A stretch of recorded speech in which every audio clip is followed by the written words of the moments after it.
Donc, bien-aimé, Jésus, la lumière du monde. Jésus-Christ, la lumière du monde.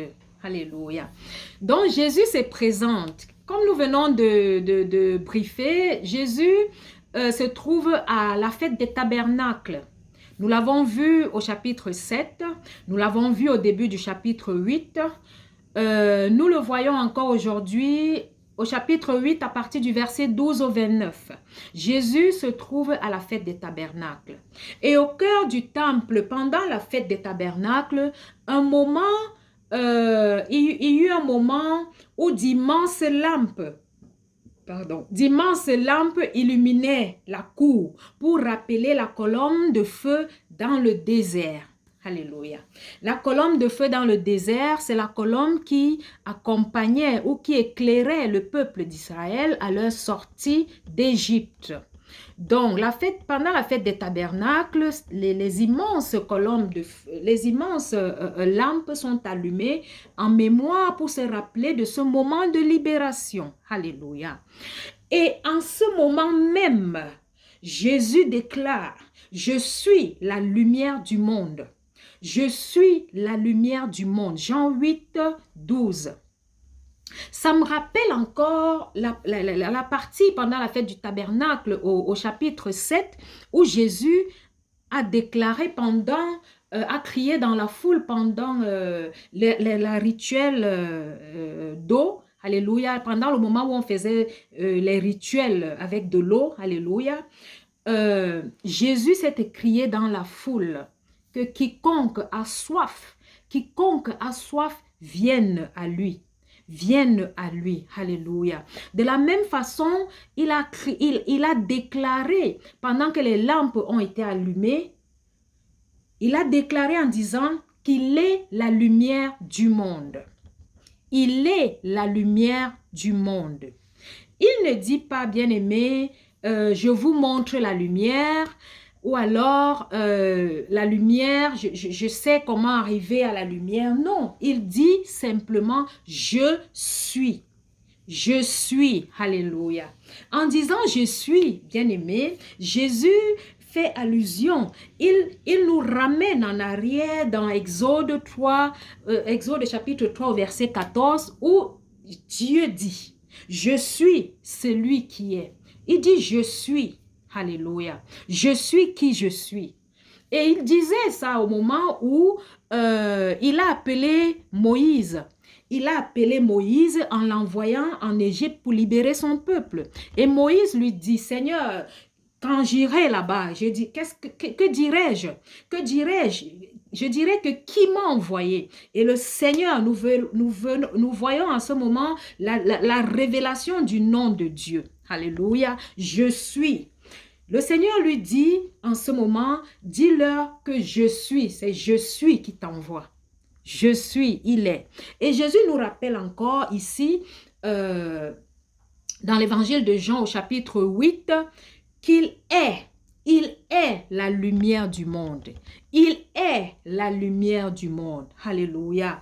Nous pouvons lire dans Jean 1, 4 à 5, que la lumière brille dans les ténèbres. Je vais, bien aimé, retourner rapidement dans les Écritures de l'évangile de Jean au chapitre 1, quelques premiers versets qui nous connectent à cette partie du texte de Jean 8 aujourd'hui, bien aimé. Alléluia. Au commencement était la parole était auprès de Dieu, la parole était Dieu.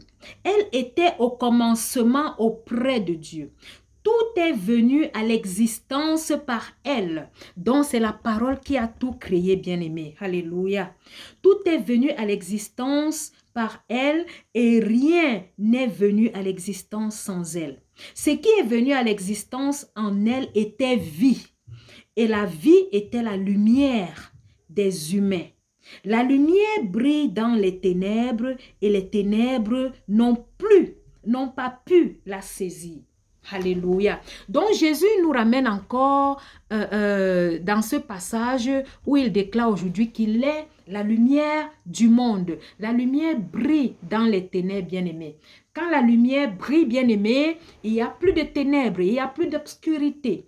Quand la lumière brille, bien-aimé, on peut voir même ce qu'on ne voyait pas. Oh, ça me ramène à une pensée où quand Jésus est dans ta vie, bien-aimé, tu commences à voir tes défauts. Tu commences à connaître la vérité parce qu'il est la vérité. Tu commences à savoir que là, je dois passer, là, je dois m'arrêter. Là, ça, je dois faire, ça, je ne dois pas faire. C'est l'effet que Jésus-Christ a quand il est dans nos vies, bien-aimés. Donc la lumière brille dans les ténèbres. Et quand la lumière brille, nous voyons tout. Imaginons qu'on est dans l'obscurité. Il y a des tâches que nous ne voyons pas. Il y a des péchés, disons même comme ça, que nous ne voyons pas. Et quand la lumière brille, ça nous éclaire. Ça nous éclaire. C'est l'effet que Jésus a dans nos vies, qu'il a dans nos familles. C'est pourquoi il dit qu'il est la lumière du monde. Alléluia. Ésaïe 9, 11 nous dit, bien-aimé, une grande lumière se lève sur le peuple dans les ténèbres. Jésus-Christ est le même hier, aujourd'hui et éternellement. Il est le même hier, aujourd'hui et éternellement. Et il a dit, je suis. Il est. Je suis, c'est le nom de Dieu. Donc Jésus-Christ est Dieu, bien-aimé. L'évangile de Jean nous permet de découvrir l'identité de Jésus. Nous permet de découvrir qui est Jésus, qui est Dieu. Alléluia. Et 1 Jean 1,5 nous dit, Dieu est lumière. Dieu est lumière. Waouh!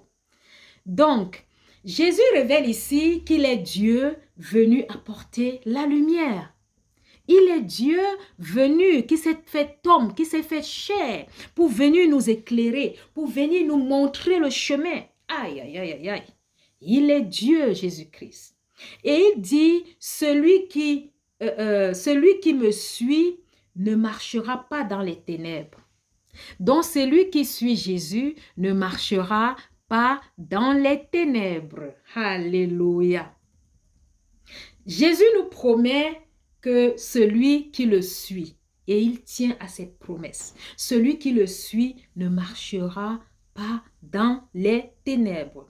Et dans la parole, dans la Bible, les ténèbres sont synonymes de quoi? Les ténèbres, bien aimés, représentent le péché, oui, le péché, la confusion, la peur, l'égarement, je dirais même la malédiction. C'est ce que les ténèbres représentent, bien aimés.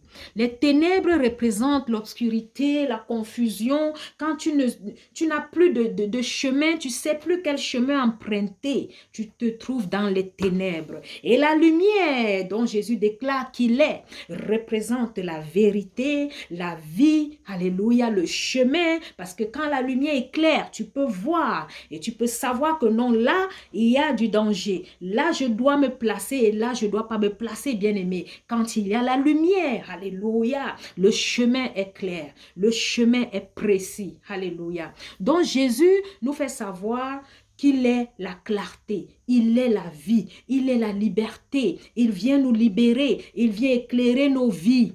Il vient éclairer nos vies. Et quand il est là, les ténèbres s'enfuient. La Bible dit que la lumière brille dans les ténèbres et les ténèbres s'enfuient. Les ténèbres ne peuvent même pas la saisir.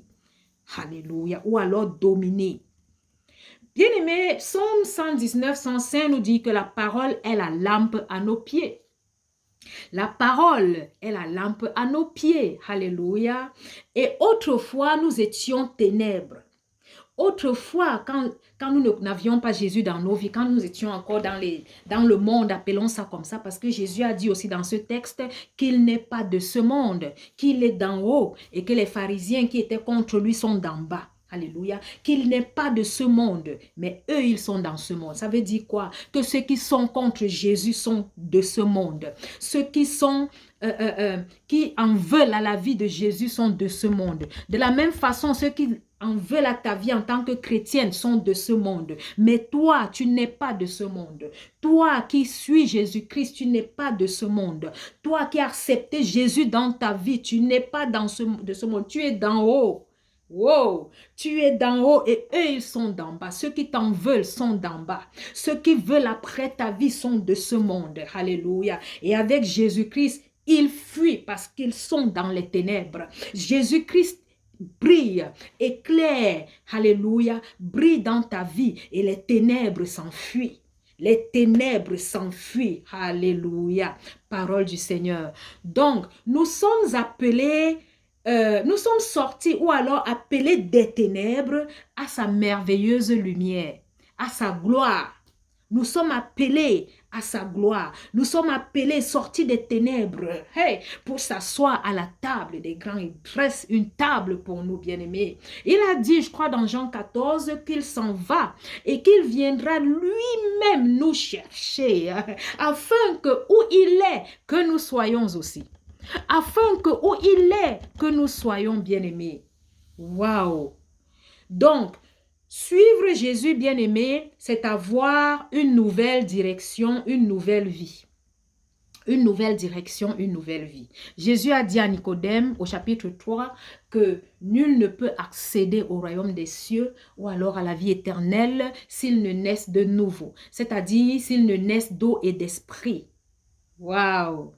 Naître d'eau, c'est de baptême par immersion, comme le nom grec baptizo le dit, c'est-à-dire être immergé, trempé complètement dans l'eau. Alléluia. Et naître d'esprit, c'est recevoir le Saint-Esprit. C'est recevoir le Saint-Esprit, accepter Jésus dans sa vie. Alléluia. Et le chapitre 6 de l'évangile de Jean nous a dit que nul ne peut suivre Jésus si le Père ne permette. Si le Père n'ouvre, ne lui donne la possibilité de suivre Jésus. Alléluia. Mais nous devons avoir la volonté. Nous devons l'inviter et aller en prière, demander sa grâce, demander le pardon, naître de nouveau. Alléluia. Laisser que sa lumière éclaire nos vies et en chassant les ténèbres avec tout ce que ça comporte. C'est ça, bien-aimé, la nouvelle naissance. Donc, suivre Jésus, c'est recevoir une nouvelle direction, recevoir une nouvelle vie. Alléluia. Mais bien-aimé, comme nous le savons, depuis quelques chapitres, nous découvrons, nous savons que les pharisiens en veulent toujours à Jésus. Ils cherchent toujours à lui tendre des pièges. Ils essayent toujours de le faire tomber. Alléluia. Mais on ne peut pas faire tomber celui qui est élevé. On ne peut pas faire tomber celui qui est allé dans les profondeurs de la géhenne pour nous libérer. On ne peut pas faire tomber celui qui est au-dessus de tout, celui qui est, comme il a dit encore si bien, je suis. Donc il peut choisir à tout moment être qui il est. Aujourd'hui, il nous fait comprendre, il nous dit qu'il est la lumière du monde. Au chapitre 6, il nous a dit qu'il est le pain de vie. Oh, rabababa. Bien-aimé, c'est merveilleux d'être dans le Seigneur. C'est merveilleux de se laisser enseigner par l'Esprit Saint. C'est merveilleux, oh, quand le Seigneur se révèle à nous. Il n'y a plus de crainte, il n'y a plus de condamnation. Il a dit aux Juifs, on va le lire tout à l'heure pendant qu'on avance. Alléluia. Donc je disais, les pharisiens qui en veulent toujours à sa vie lui ont posé la question. Qui es-tu? Qui es-tu? Et nous venons de lire là que Jésus a dit, je suis celui dont je parle depuis le commencement. Je suis le même. Depuis, je suis en train de vous dire qui je suis, mais il lui repose la même question. Alors Jésus répond, je viens du Père. Le Père rend témoignage de moi. Alléluia. Vous ne me connaissez pas parce que vous ne connaissez pas le Père. Waouh! Donc, si les pharisiens connaissaient Dieu, ils devraient connaître Jésus. Ils devraient connaître que c'est Dieu qui est devant eux. Oui, au commencement était la parole était avec Dieu, la parole était Dieu. Nous connaissons le Père, le Fils et le Saint-Esprit. C'est des inséparables. C'est une seule personne. L'un ne peut pas, on ne peut pas imaginer l'un sans l'autre. Alléluia. Je suis le même hier, aujourd'hui, éternellement. Wow. Donc, nous pouvons lire au verset 37 de l'évangile de Jean au chapitre 5 que le Père rend témoignage du Fils et Jésus vient du Père selon Jean 7, 28 à 29. Alléluia. Alléluia. Donc, la question demeure aujourd'hui, bien-aimés. La question qui demeure aujourd'hui, c'est celle de savoir, reconnaissons-nous Jésus tel qu'il est vraiment? Reconnaissons-nous Jésus tel qu'il se présente ou alors tel qu'il se révèle en nous. Ses voies sont insondables, bien-aimés. Jésus peut se révéler en nous de plusieurs manières, soit par sa parole, soit par des sons, soit par des visions, mais il peut se révéler. Alléluia. Mais reconnaissons-nous Jésus quand il se révèle? C'est ça la question aujourd'hui.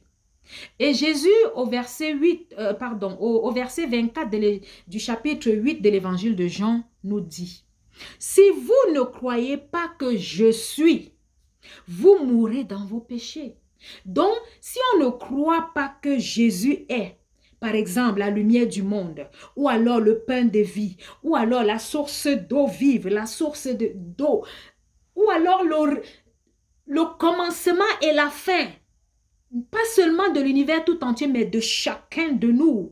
La Bible dit dans Psaume 139 qu'avant que nous ne soyons dans le ventre de nos parents, ils nous connaissaient. Nous ne tombons pas du ciel, nous avons été créés par le Créateur lui-même. Et ce Créateur, c'est Dieu. Et ce Créateur, c'est Jésus-Christ de Nazareth. Dieu a dit à Moïse, « Je suis », c'est son nom. Et Jésus dit aujourd'hui, « Je suis ». Il est le même hier, aujourd'hui, éternellement. Donc, il nous dit encore, dans l'évangile de Jean 8, verset 24, « Si vous ne croyez pas que je suis, vous mourrez dans vos péchés. » Donc, celui qui ne croit pas en Jésus-Christ, malheureusement, reste dans ses péchés et il mourra dans ses péchés. Mais celui qui croit en Jésus est sauvé, il est une nouvelle créature. Toute chose ancienne est passée. Alléluia. Donc, la foi en Jésus, bien-aimé, n'est pas facultative, elle est vitale. C'est une question de vie, une question de vérité, une question de chemin, une question de vivre pleinement sa vie selon les plans parfaits que l'Éternel, notre Dieu, a pour nous, comme il le dit dans Jérémie 29, versets 1 à 13. Il nous dit qu'il connaît les plans qu'il a forgés pour nous, les plans de bonheur et non de malheur. Il est le même hier, aujourd'hui, éternellement. Il nous dit qu'il est la lumière du monde. Il est venu éclairer le monde. Il est venu nous libérer du péché et de la mort. Il est venu, bien-aimé, nous délivrer de tout ce qui peut nous attrister au point de nous conduire à la disparition, disons ça comme ça. Quand il est là, il y a la vie. Quand il est là, il y a le chemin. Quand il est là, Jésus-Christ, oh, il n'y a pas la mort tel qu'il a été pour la femme adultère. Elle a failli passer. Elle a failli être cailloutée, je dirais ça comme ça, à mort. Mais Jésus était là et il a sauvé sa vie. Alléluia. Il a sauvé sa vie. Je ne vais pas me répéter, il a sauvé, mais il lui a dit, va et ne pêche plus. Quand on est une nouvelle créature, on est saint. On est saint. L'Esprit Saint vient vivre en nous. Nous sommes le temple de l'Esprit Saint et nous devons garder ce temple saint. Alléluia. Nous devons garder ce temple saint. C'est pourquoi Jésus dit, va et ne pêche plus. Nous sommes sauvés par la grâce. Nous avons été rachetés par la grâce, par l'amour de Dieu. Alléluia. Mais nous devons rester saints après cette salvation. On dit quoi? Après être sauvés. Après avoir été sauvés, nous devons rester saints. Et le Saint-Esprit nous guide et nous enseigne. Il nous montre la voie. Il nous montre la voie. Alléluia. Et nous vivons selon les fruits de l'Esprit par rapport à Galates 5. Alléluia. Donc, nous voyons aussi dans Jean 14 et 6 où Jésus dit, « Nul ne vient au Père que par moi. » Donc, il est, alléluia, il est le chemin. Il est la lumière qui éclaire nos chemins à la vie éternelle. Alléluia. Donc, le salut ne se trouve en aucun autre qu'en Jésus. Acte 4, 12. Donc, maintenant, nous venons à une partie, je dirais, très intéressante, où Jésus parle de son élévation. En fait, il prédit sa crucifixion. Il prédit sa mort, en fait. Mais est-ce que ces pharisiens, est-ce que ces gens l'ont compris? Est-ce que tous l'ont saisi? Oh! Parce que s'ils avaient saisi qu'il prédisait à chaque fois sa crucifixion, ils n'auraient peut-être plus cherché à à l'attraper pour le finir parce qu'ils auront compris que bon, de toute façon, il y a un jour où il passera et que très bientôt il sera passé. Mais non, à chaque fois, la Bible nous dit que personne n'a pu mettre la main sur lui. Ils ont voulu à chaque fois l'attraper avant le temps, mais personne n'a pu mettre la main sur lui. De la même façon, bien-aimé, quand tu es en Jésus-Christ, personne ne mettra la main sur toi. Comme on n'a pas mis la main sur la femme adultère pour lui ôter la vie, parce que Jésus était présent. Jésus était là. La vie elle-même était là. De la même façon, personne ne mettra la main sur toi pour te ôter la vie ou pour voler quoi que ce soit qui t'appartient. Sais-le et déclare. Sais-le et plaide pour ta cause. Alléluia. Et le Seigneur agira. Il dit dans Psaume, appelle-moi au jour de la détresse, je te répondrai et je te bénirai et tu me glorifieras. Alléluia. Il dit ce qu'il fait et il fait ce qu'il dit. Donc, bien-aimé, Jésus prédisait déjà sa crucifixion quand il dit au verset 28 du chapitre 8 de l'évangile de Jean, il dit, quand vous aurez élevé le Fils de l'homme, quand vous aurez élevé le Fils de l'homme, là il parle de la croix, il parle de la croix, bien-aimé. Dans Jean 3, 14, ici nous pouvons aussi voir une relation avec Jean 3, 14 qui dit, comme Moïse a élevé le serpent dans le désert. Donc, Jésus a dit que quand il sera élevé, alléluia, quand le Fils de l'homme sera élevé, maintenant rapprochons à Jean 3, 14, comme Moïse a élevé le serpent dans le désert, alléluia. Donc, quand ça se fera, il attirera les hommes à lui lorsqu'il sera élevé. Nous le lisons aussi dans Jean 12, 32. Il attirera les hommes à lui. Alléluia. Maintenant, revenons au moment où Moïse a élevé, comment dirais-je, le serpent. Il était question, en ce moment, bien aimé dans le désert, qu'il y avait des malades. Il y avait des malades et il a fallu que Moïse élève le serpent. Alléluia. Et que chacun qui regardait le serpent devait être guéri. Donc, en relation avec Jésus-Christ qui sera élevé à la croix, alléluia, toute personne qui regardera Jésus ou toute personne qui regarde à Jésus sera guérie, sera délivrée, sera libérée, sera restaurée. Wow, sera aimé, sera glorifié. Oui, la gloire de Dieu se fera voir dans sa vie. C'est une vérité, c'est ce que Jésus dit. Alléluia. Donc, à la croix bien-aimée, nous voyons l'amour du Père. Nous voyons l'amour de Dieu et nous voyons l'obéissance du Fils. Et Jésus, en tant que Fils, est venu nous montrer le chemin.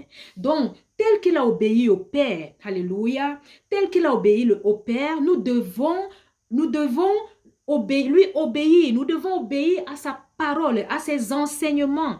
Donc à la croix, nous voyons l'amour du Père, nous voyons l'obéissance de Jésus.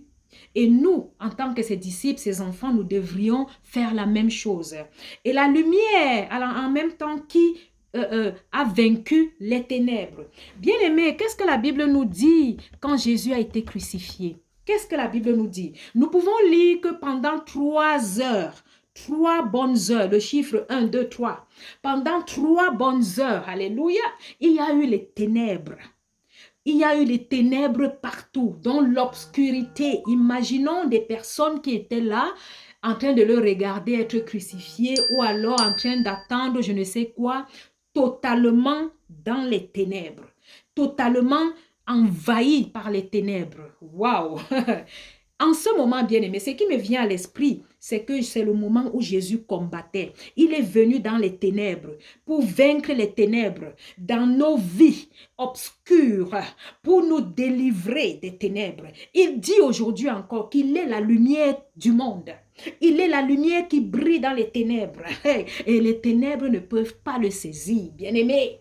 Donc, quel que soit ce qui est dans ta vie de négatif, quelle que soit la malédiction qui a été prononcée sur ta vie, la Bible dit que celui qui te maudit sera maudit et celui qui te bénit sera béni. Crois-tu en cela? Crois en Jésus-Christ bien-aimé et tu seras délivré. Tu es délivré des ténèbres. Alléluia. Il a vaincu les ténèbres et même nous pouvons lire après qu'il a vaincu la mort de la même façon, pas seulement quand il était présent et il a sauvé la vie de la femme adultère. Même après, bien-aimé, même maintenant, il agit encore. Il est le même hier, aujourd'hui, éternellement. Quel que soit ce que tu vis, oh, viens à Jésus.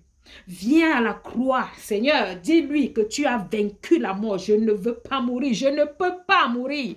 Plusieurs fois, la Bible nous dit que son heure n'était pas encore venue. On a voulu l'attraper plusieurs fois. On a voulu mettre la main sur lui plusieurs fois. La Bible nous dit que on n'a pas pu. Imaginez quelqu'un qui est devant vous. Vous voulez l'attraper, mais vous n'arrivez pas. Jésus inoptise nos ennemis. Jésus détourne la vue de nos ennemis de nos vies. Alléluia. Et nous sommes là, mais nous sommes invisibles. Nous sommes là, mais ils sont incapables de nous saisir. Waouh! Quelle grâce! Quel pouvoir, bien-aimé! C'est ce que Jésus fait quand il est dans ta vie. C'est ce que Jésus peut faire quand il est dans ta vie. Donc, bien-aimé, pendant que Jésus a été crucifié, il y a eu 3 heures d'obscurité, 3 heures de ténèbres. Merci Seigneur d'avoir combattu nos combats. Exode 14, 14 dit qu'il combat, l'Éternel combat nos combats et nous nous reposons. Waouh! Nous nous reposons. Quelle belle vie! Quelle joie d'être en Jésus. Il combat nos combats et nous nous reposons. Mais il dit, va et ne pêche plus. Va et ne pêche plus. Alléluia. Qu'il nous donne la force, la grâce, le pouvoir de vaincre le péché.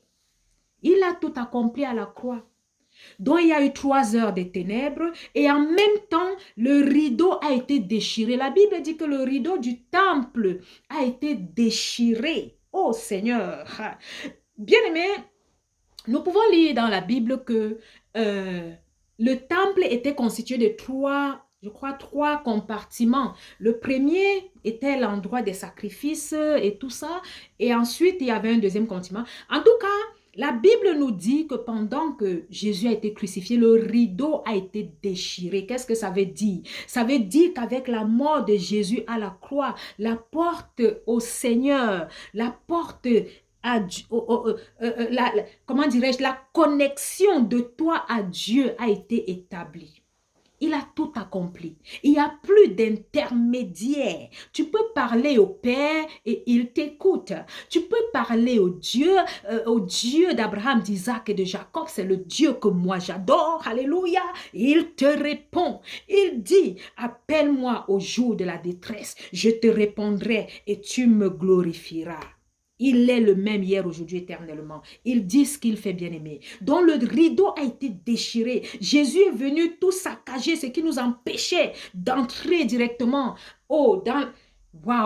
d'aller directement au Père, à notre Créateur, à celui qui nous a créés, à celui dont nous sommes les enfants. Oui. Un enfant a le droit d'aller vers son Père sans intermédiaire. Un enfant a le droit de parler à son Père. Alléluia.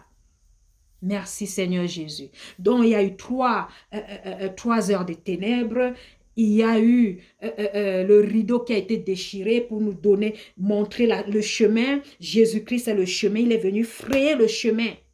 Alléluia, afin que nous allions directement vers le Père, quelle que soit la situation que nous traversions. Donc, bien-aimés, en même temps, nous pouvons lire qu'il y a eu tremblement de terre. Il y a eu tremblement de terre. Quelle secousse, quel changement. Donc, et la Bible nous dit aussi que des gens qui étaient au pied de la croix ont dit, waouh, celui-ci était vraiment le Fils de Dieu. Donc, il a fallu qu'il meure, disons, pour qu'il croie. Et selon eux, c'est qu'ils avaient gagné, quoi, puisque leur but depuis était d'enlever sa vie. Mais ils ne savaient pas que l'Éternel se lève le dernier. Dieu s'élève le dernier dans vos vies, dans vos situations.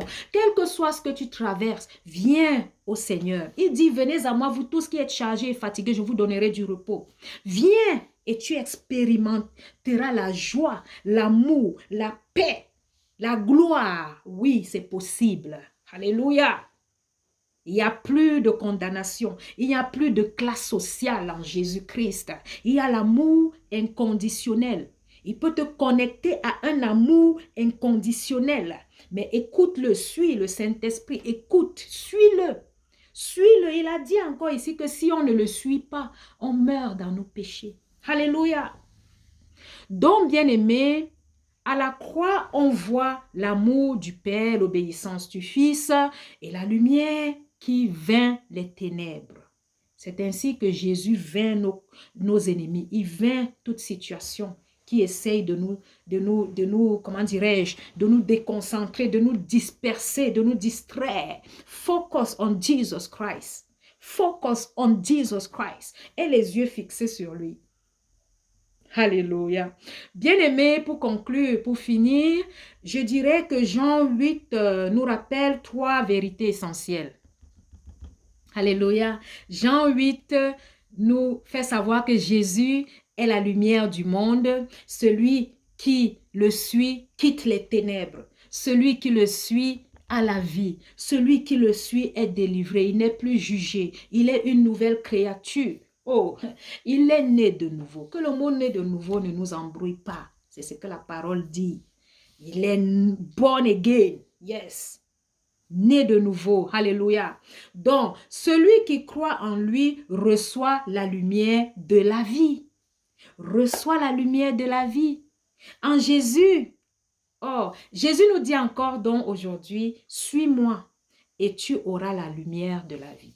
Tu auras la vie parce qu'il est lui-même la vie. Tu connaîtras le chemin parce qu'il est le chemin. Tu connaîtras la vérité parce qu'il est la vérité. Et la Bible dit, tu connaîtras la vérité et la vérité t'affranchira. Jésus-Christ nous a franchis et il nous éclaire, il nous enseigne. Il n'y a pas mieux, il n'y a pas pur, il n'y a pas plus pur que lui. Oh, merci Seigneur. Merci Seigneur. Bien-aimé, je suis au thème de l'échange d'aujourd'hui. J'espère que vous avez aimé et je remercie Dieu qui a permis ces moments. Je lui rends grâce car je ne suis rien sans lui. Donc, je prie qu'il vous bénisse, qu'il vous écoute, qu'il, pourvoie vos besoins, quel que soit le besoin, qu'il nous enseigne tous et que pas seulement la semaine à partir de demain soit une semaine bénie, spéciale pour vous, mais aussi toute votre vie. C'est ce que Jésus nous promet et il tient ses promesses. Alléluia. Je vous aime, soyez bénis. Au nom du Père, du Fils et du Saint-Esprit, une personne.